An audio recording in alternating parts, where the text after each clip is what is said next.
Welcome to the Informed Pregnancy and Parenting Podcast. I'm your host, Dr. Elliot Berlin. Today, we're going to hear from a longtime teacher, educational administrator, and mother of two who planned and experienced two births over a decade ago. And after discovering the documentary, The Business of Being Born While Pregnant, things changed a great deal. Michele Gastel, welcome to the podcast. Thank you, Dr. Berlin. It's a pleasure to be here. And you're a listener. That's how we connected. I am. I love hearing women's birth stories. And I found you through a friend who just had a baby a couple of months ago. And she was enjoying all of the stories that she was hearing through the podcast and told me about it. And I have been an immediate fan and a very happy listener. I'm so glad. And I'm also glad that you reached out and that you're open to sharing your stories. Before we recorded, you and I, Michele, were talking about how, most of the stories, the birth stories we have on here are people who are in pregnancy and about to deliver, or somebody who very recently delivered.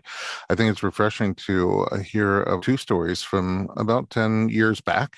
And especially since it involves the business of being born, which I think people still, I hear almost on a regular basis, they see that film and it really opens their eyes and they start to look around a little bit more about different options. Before we get into that, where are you from originally and what do you do? So I am a native New Yorker. I grew up in Staten Island and I live in Manhattan now. I am a lifetime educator. This is my 27th year as a teacher and an administrator. I work in a private girls' school, a K through 12 girls' school on the Upper East Side, Manhattan. Wow. I bet you didn't know what I'm about to say. I don't. I'm from Staten Island too. Hey, look at that. I did not know that. Amazing. My native Staten Island mother will probably correct me and say, you were born in Boston, but I moved to Staten Island very, very soon after. So I can't really call myself a native New Yorker. Oh. We'll take it. Yeah, thank you. So when did you start thinking about having babies? Yeah, well, so my husband and I got married when I was 37, and I guess pretty soon after that, because I was 37. So we immediately started working on that and happily had a very easy time getting pregnant. I think it was only 3 months or so. And I was delighted that I was pregnant on our, earliest efforts. And I was really excited about it. But it's interesting that it wasn't something I felt this deep underlying need for, like so many other women I know. I think because I'm a teacher, I think a lot of my maternal stuff had been satisfied through all of the amazing, wonderful students I've known over decades. But when I finally was pregnant, I thought, oh gosh, okay, so this is a whole other level. And I'm really excited about that. In your life in general, if there was a spectrum and one side was super medical everything and one side was super holistic everything, pre-pregnancy, where would you put yourself in that spectrum? Super medical. I'm a math teacher. I'm very logical. I'm incredibly organized. I would have definitely said super medical. Okay, so like if you would have a headache, you'd take a over-the-counter medicine to get rid of it or things like that? Yeah. Is that fair? Yeah. Okay, so with that in mind, when you got into your pregnancy, did you look at pregnancy still kind of like from a more medical perspective? Was there any element of holistic thinking there in terms of nutrition and other things like that? Well, I think I'm a healthy person. I'm an active person. I exercise a lot and I think I eat well. But there was nothing that would have at the start of my pregnancy told me that I would do anything other than what was pretty typical of a woman in New York City at that moment in 2008 when I was pregnant. And so I fully expected that I would work with the same OBGYN office that I'd been working with for years and that I would deliver in a hospital and it would be sort of the typical New York City woman experience. Okay. And that's how you started your pregnancy. And how were your visits? Very quickly, very disappointing. I feel like within the first 2 or 3 visits, I realized how disappointed I was and I felt confused and I felt like I was on sort of a maternal conveyor belt. Like I was just being pushed through the motions and that there was very little personal connection. And I think that really quickly left me feeling sad and disappointed at each of those visits. And really after a few months, 3 or 4 months, I would leave crying. I felt like there's gotta be something better. This doesn't feel right. I think part of it was that I was an older mom, geriatric, as they say. And I think that some of the time when I was at my visits, they just assumed this was not my first child because I was an older person. Oh, wow. And I think, they would say something and I would say, well, I don't really know what that means because I haven't done this before. And there was often kind of a sigh and an impatience, like, oh, okay. And so that just left me feeling like there was no personal attentiveness and connection. And I just thought, this is a very personal thing that I'm going through. And I'd really love to not feel so automatically pushed through a system. That seems fair.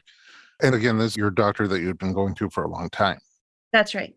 That's right. So it seems like the energy shifted during pregnancy for you. It's true. I felt that I wasn't connecting with an individual doctor, but I was with a practice and I had no way to know who I would see on any given day. And, a visit during pregnancy, I certainly didn't have any guarantee that the person that I knew as my doctor would be the one delivering my baby when he was born. So yeah, it was a real shift and raised a lot of questions. At that time, where were you getting your information about pregnancy since it was your first one? I picked up a couple of books. I had, the what to expect when you're expecting. And happily, I have good relationships with other women, including my own mother, who were incredibly frank about their experiences. My mom had great pregnancies. And so I wasn't in a fearful place at all. I was actually excited about being pregnant, but I really talked to other people who'd been through it. And that one book was great fun, especially reading about the size of the baby in a given week. That was kind of cute and novel. All right, let's take a little break and find out how your first pregnancy and birth went. We'll be right back with Michele Gastel.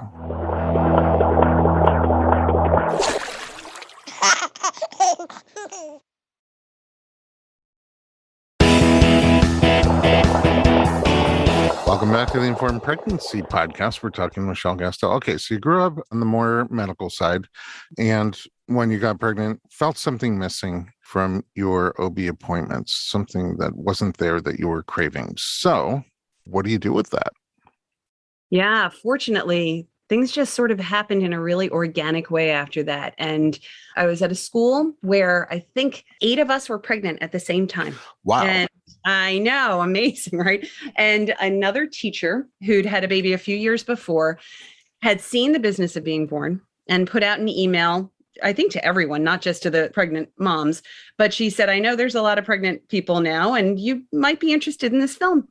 And it was showing at the film forum, not too far from where I lived. And so she suggested we might be interested in seeing this film as pregnant women. And I saw that it was playing pretty close to my house, picked up my husband, and we went to watch it. And all of a sudden, I mean, everyone says this. So many people reference this movie on your show.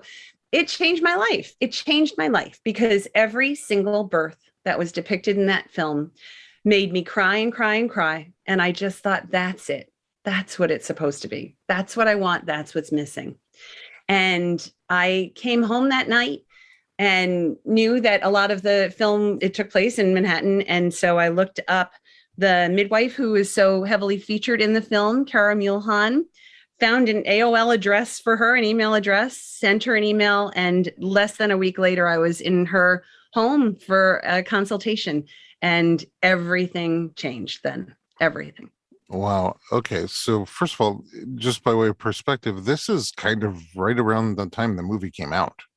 That's right. That's right. It was in the theater. Yeah. Oh, it was in the theater. Wow. Yeah. And then interestingly enough, people come out of watching it now, streaming it at home and feel exactly the same way. I mean, it hasn't lost its effect on people. Oh, no, it holds up. I've seen it so many times I've lost count. So when you get into the midwife, does that feel to you like, okay, this is what I was missing? This is what I was craving? It really did in so many ways. And I think it was so wonderful how she engaged us and how she welcomed us. And my husband is a scientist, an engineer, and he was able to raise his own questions with her. And we shared the same questions. The most distinct moment I remember was when I said to her, what would we do in an emergency? And she said so calmly and so plainly, name your emergency. And I thought, okay, I hemorrhage. What happens then? And she had an answer for that and told me what doctor we would see at what hospital. And then my husband named a different emergency. I don't even remember what he suggested, but she had a different answer for 6 different scenarios. And we both thought, okay, we'd be in really good hands here. And it was so clear from her years and years of experience. At that point, she had delivered very close to 800 babies. Wow. Yeah, that this was somebody who knew what she was doing and who would really guide us in our process. And it just felt exactly right. Sounds like someone who's seen everything twice. That's right. Okay. So with that in mind, I mean, aside from the nerves about complications and things going wrong, not having like the medical infrastructure there, was any part of you, because there's also not like the medical comfort measures, and you're from a medical background. That's right. Yeah. So this felt so right to me. And I had that pull of what was sort of my more natural inclination. And so I happened to have an appointment set with my OBGYN just a few days after this. And I remember that conversation so clearly. I said to her, this is something that I've learned about recently, home birth as a possibility. And I'm wondering, could we set it up so that you'd be my backup plan if I try to have a home birth and anything comes up or is problematic? And she said, well, I'll just tell you, because I was 38 at the time, that most geriatric patients who come in with a birth plan have it all go right out the window when things start happening. And so if you're hell-bent on being au natural, I think you need to prepare yourself that it probably won't go the way you hope. Oh, wow. And that was pretty much our last conversation. Oh, wow. That's intense. Yeah. Yeah. I mean, people talk about different reactions when they have that conversation with their OB, and it can be everything from, sure, I'd love to back you up, and I think you're a great candidate for home birth, to what you described or more. Okay, so did you decide to use that midwife? We did. We absolutely did. We committed to her right away. At that point, I was about 5 months pregnant. And so the rest of the pregnancy was with her, in her care, with our prenatal appointments in her home, which was this lovely spot on the Lower East Side. It was just right. All right. So flash forward to your first birth. How did your labor start? People who know me well were not at all surprised to hear that my water broke on the day that my son was due. About 3 a.m. I was just laying in bed and it happened. It wasn't a huge gush, but it was clear what happened. And I just said, oh. And my husband was immediately awake. And I said, my water broke. And I got up and felt more coming out of me and made my way into the bathroom to just sort of check the scene. I had nothing else happening in terms of labor symptoms. I simply had my water break. And so we contacted the midwife and she asked if anything else was going on. I said no. And she said, so get some sleep. That was easier said than done. Yeah, I was wondering, first of all, what emotion when your water breaks like that? Excited, nervous, combination? Only excited. I really that's awesome. was nervous. I think once we made this decision between seeing the business of being born and the actual due date, I watched every video I could get my hands on. I read every word Ina May Gaskin has ever written. And I just was feeling so positive and so good about this experience. So there was only excitement, only positive energy. So you're not having contractions. There's no intensity, but it's hard to get sleep just because of the excitement? Sure. Yeah. Yeah, I don't blame you. Okay. How did things go from there? Well, I fully expected that the next morning at some point things would kick in and we'd be, having a baby that day because again, that was my due date and that's me. And didn't go that way. The entire next day, there was no sign of labor at all, no contractions, nothing. I felt totally fine. I did have sort of a steady leak. I remember so distinctly learning that you don't run out of amniotic fluid. I didn't know that was true. When my water broke, I'm so trained because we all are through the media that I should probably be in a hospital, right? Because there could be infection.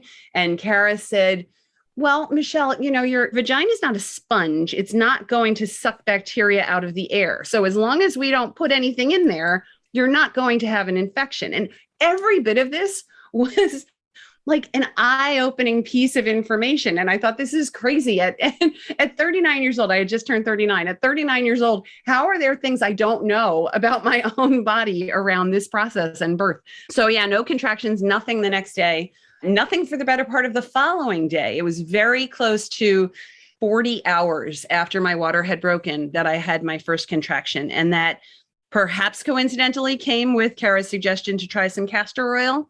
Did a teaspoonful after doing a ton of walking and eating eggplant and having a glass of wine. And 10 minutes after the castor oil contraction started. That's what finally did it, huh? Seems like it. Perhaps. Just plain castor oil? Did you mix it with anything? No mixing. A little spoon, that's it. Is there a flavor to it?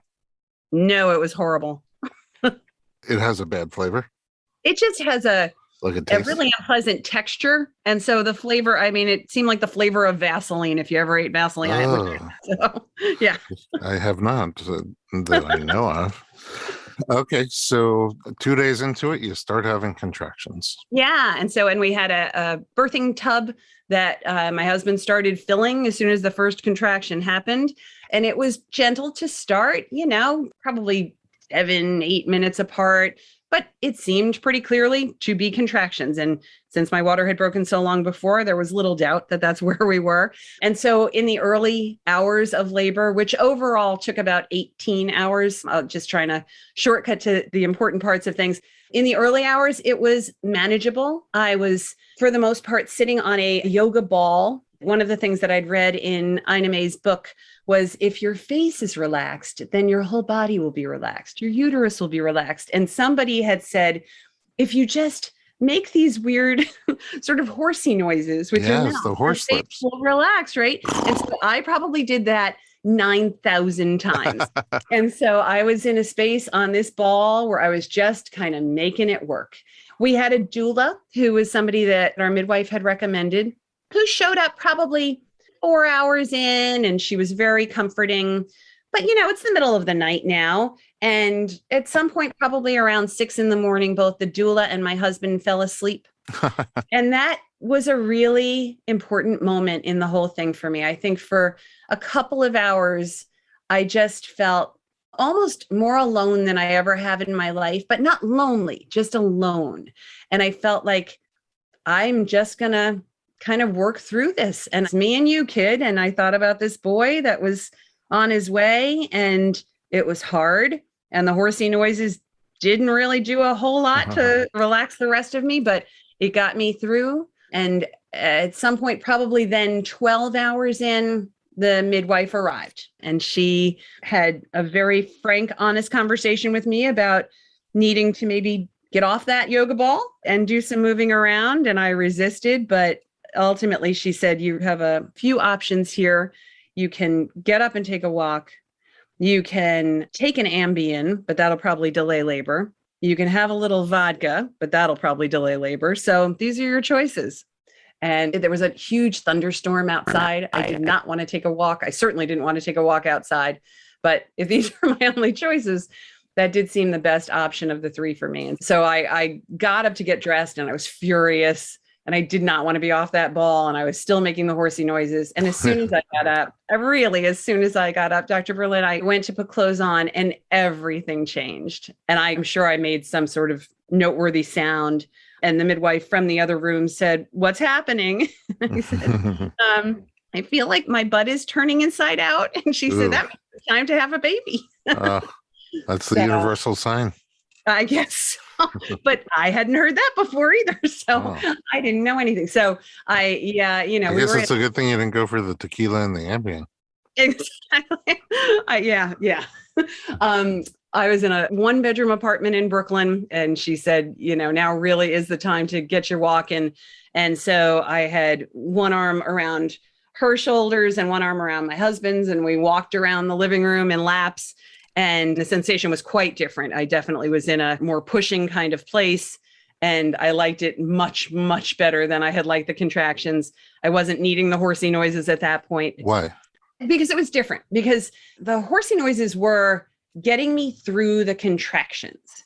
And I talked about how we had a tub set up, a birthing pool, but Kara said because my water had broken, she actually didn't want me laboring in that until it was really active labor, because that actually could increase the possibility of infection. Mm-hmm. And so when it really became active labor, I did try to hang out in the tub, but I'd gotten into such a good place around sort of anticipating the contractions that when I got in the tub and I was really tired, the comfort of the tub made me doze off. And then the contractions would blindside me. They would hit me out of nowhere, right? And so I couldn't sort of anticipate them and do the horsey thing to get through it.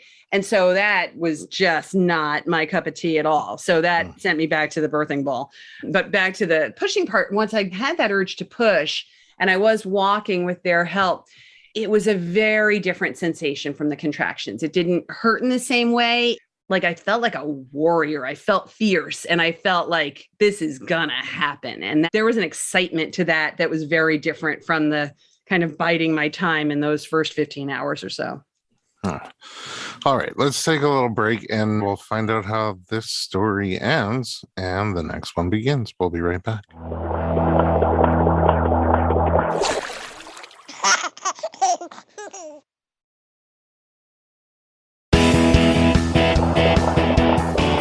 Welcome back to the Informed Pregnancy Podcast. We're talking to Michele. 13 years ago, her water breaks and labor takes a long time to come, but after a little castor oil, things start to happen. And then when the midwife insists almost that you get up and start walking, that's when things really kicked into gear. So you're doing laps around your apartment, supported on one side by your husband, who woke up, I guess, at this point, and on the other side by your midwife. What happens next?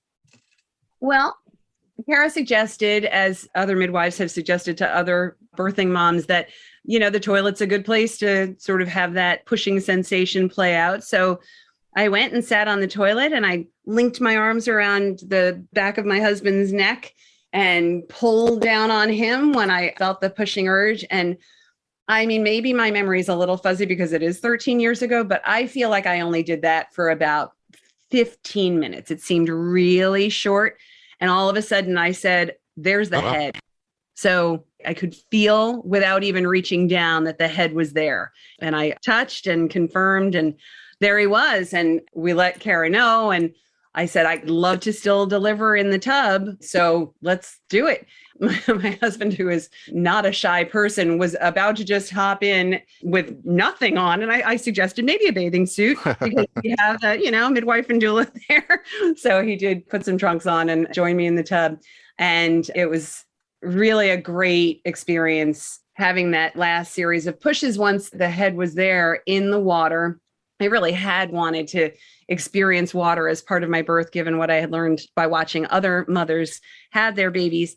And Kara did such a beautiful job. She had like a gel that she was using to sort of put on his head as he came out with each contraction a little bit, so as to minimize the risk of tearing. He came out a little bit and went back in and came out a little bit. It all felt like it was good. It was working. It was going well. And then she said something like, within the next few pushes, you're going to have a baby.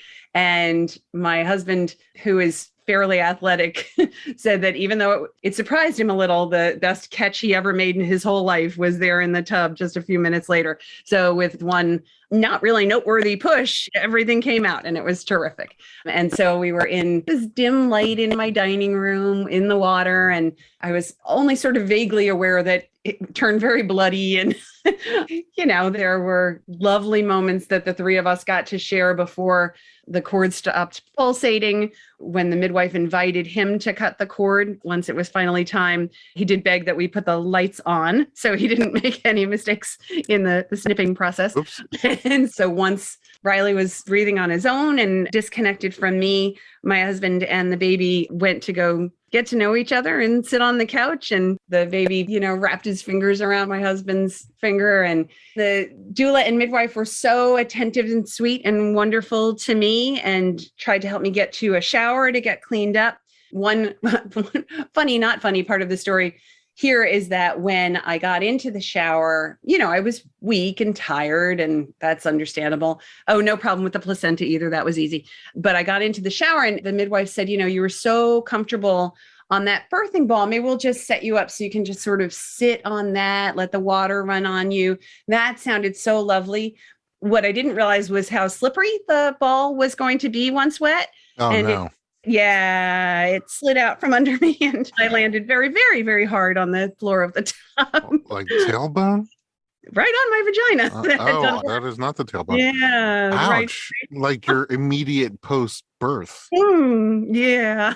Ah. So that was rough, but all things considered, it wasn't so bad. Wow. But the whole experience was just so beautiful. And then we all just, got to know each other laying in our bed at home with, the lights low and nice music on and snacks that I liked all the time. It just felt so right. And while we were all in my room getting settled, this amazing midwife and doula, they did a load of laundry and they made us a snack. And it was like we were being treated by these perfect elves of birth that just were nothing but love and nurturing. It was amazing. It sounds dreamy and beautiful and quite different than the experience you were headed towards. That is absolutely right. But for the business of being born. So a couple of questions.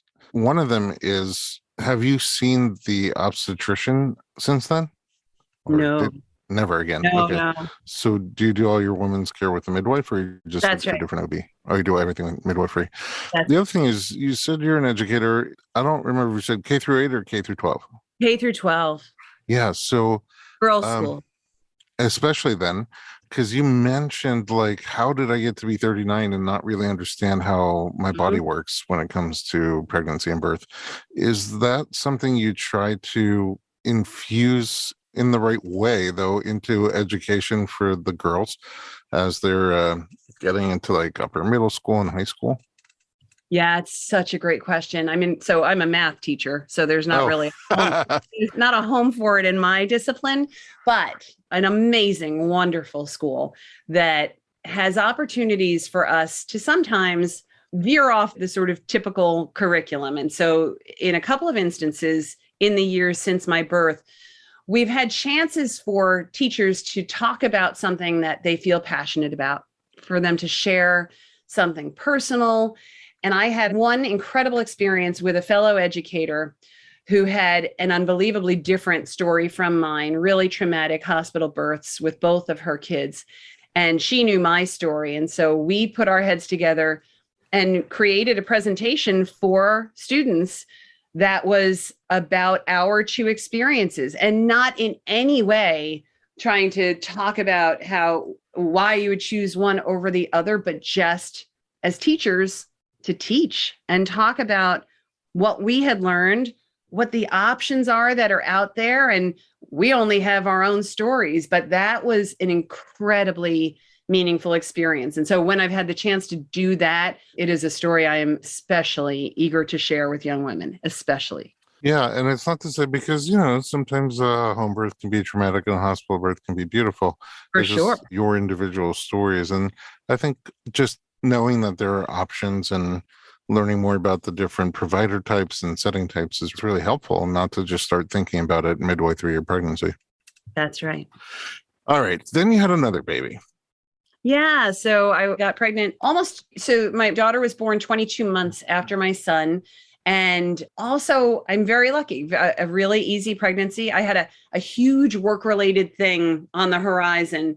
And when my husband and I started looking at timing, I thought, okay, if I got pregnant today, it would be okay if I had a baby 9 months from now or, 40 weeks from now, because I'll be past that event. And I did get pregnant that day. My goodness. No wonder you're a math teacher, you and your calculations. But that was amazing. We couldn't believe that that's what happened, but that's what happened. And so the pregnancy was delightful. Really, everything in both of my pregnancies was terrific. I really was very, very lucky. Never sick. Some weird cravings, but that's minor. I get those all the time. With my son, it was ground beef. With my daughter, it was strawberry smoothies. So, They're, I don't know what that says about those kids, but those are my differences. But the pregnancies were both beautiful. Do you have one meat eater and one who's more veggie fruit? Nope, not at all. No. They Okay. are not consistent with those cravings. So the pregnancies were both great. And when I knew I was pregnant, I think it was about 5 minutes after I had a positive test, I called Kara and said, please tell me that you're going to be available when this baby's due, because I can't imagine doing a birth any other way. This is what worked for me last time. You're wonderful. This is exactly what I want to have happen again. And it was really great being able to be with her from the very beginning of the pregnancy. And what I really appreciated about her prenatal care with my second child was that much of it happened in my own home. And that was because of her very strong belief that she wanted the older child to be part of the process. And so my son was, sitting beside me on the bed when Kara was measuring my stomach and checking my heart rate. And he got to listen with the stethoscope. And that was just beautiful. So all of that was absolutely terrific. What I didn't expect was that my daughter would be 15 days late. And so, wow. Okay, especially since your first kind of got started right on the due date. Exactly. And so you're saying 15 days after the due date. 15 days after the due date. That's right. My plan was, again, to deliver at home because I'd had great success with that the first time around. At this point, we're living in Manhattan, not in Brooklyn. And my doula was actually going to be my oldest high school friend who had 4 babies of her own at that point. And I was really excited to have somebody that was really personally connected as well as the midwife. And so when ultimately labor finally started, it was on Mother's Day. That's what she was waiting for. Exactly. And she was waiting to become, 9 pounds, 10 ounces, which is what she was. Wow. How big was your first? 7'7". Wow. Was labor different? Yes, it was. So I think the experiences were almost completely inverted. I found with my son, the first birth, that the contraction process was very, very hard. And pushing was kind of a lovely relief in comparison.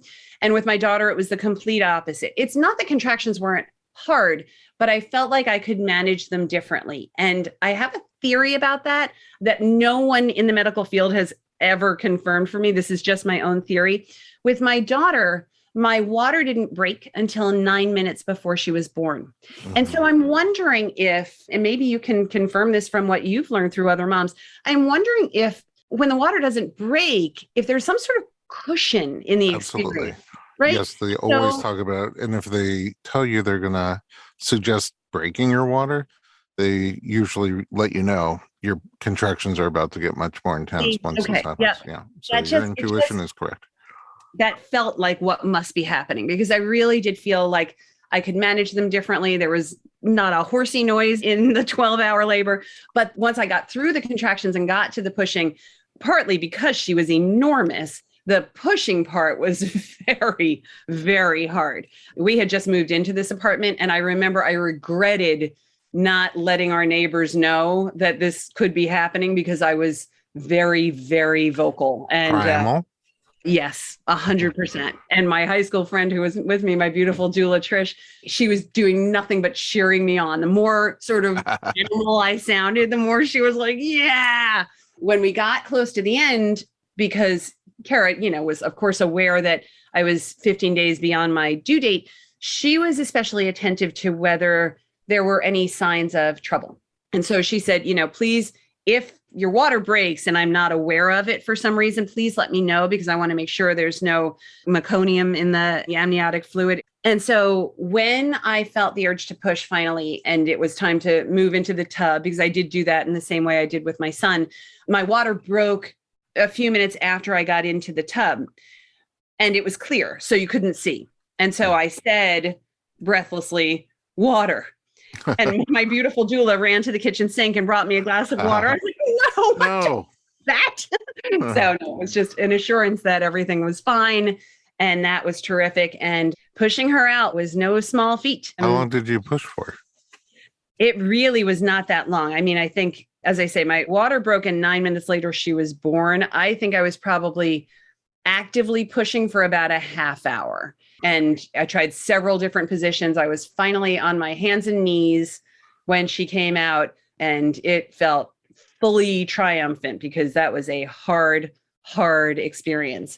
She was a little bit blue. She was extremely loud. I remember I said to Kara, "What's wrong with her?" And she said, "Well, Michele, that's her voice." Which terrified me because I'd never heard that kind of thing from my son. Strawberry smoothies will do it. And exactly.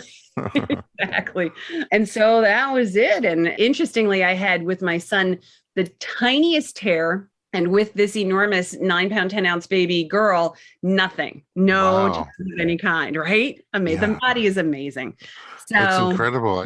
I'm actually just in the middle of working on an article about the pelvic paradox, how sometimes a very large baby can come through a very petite woman naturally and smoothly and without tearing.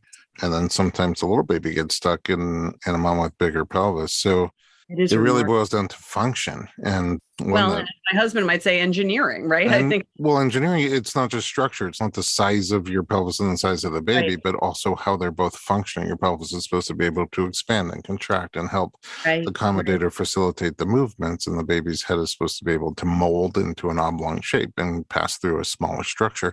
If those things are happening, things tend to go better. But if not, then you could have a relatively small baby get stuck in a larger pelvis. So function's important. That's my point. That's where chiropractors come in. But it's not a pitch for me. You have two very beautiful stories. I'm going to share this with Ricky Lake, my good friend Ricky.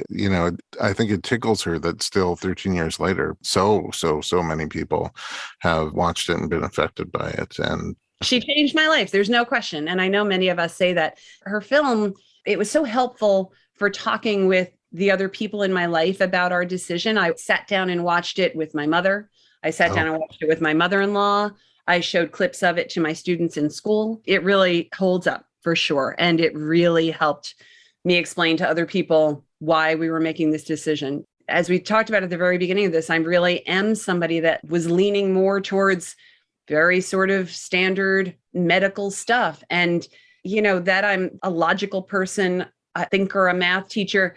I don't see that as inconsistent at all. What Ricky Lake shared with us and what the research bears out is that this, for us anyway, was the logical choice. Everything about what we learned resonated in a way that made us think this is what's best for us. Michele, not only do we both come from Staten Island, but we both come from more medical backgrounds. I was the guy in the family who made sure to have every little remedy for every ailment, every over-the-counter remedy for every ailment, a pill for every ailment. I ended up working in emergency rooms and hospitals when I was 18 years old, and I was on a trajectory towards medicine, but I took a shift over here. When I heard that people give birth at home still, because I had no idea, I assumed it was a fringe amount of like tree-hugging, vegan, Prius-driving hippies. And then I would see patients of mine and I'm like, "Oh, which hospital are you delivering?" I'm like, "Oh no, I'm going to have a home birth with a midwife." And I'm talking about medical doctors and lawyers and professional meat eaters still doing home birth. And that blew my mind. I didn't realize. And then once you start to look into the history and, the two different models of maternity care, it becomes clear that there's something for everybody. And for the right people, home birth is a great option. That's right.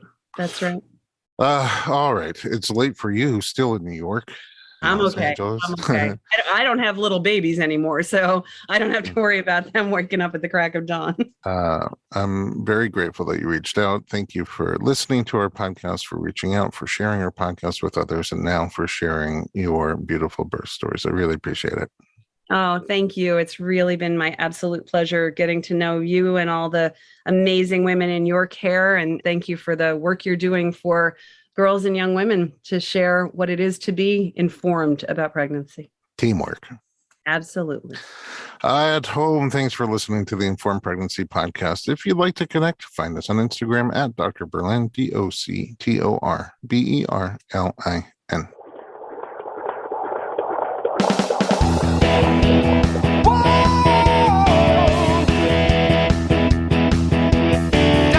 Doctor, give me the news. I got a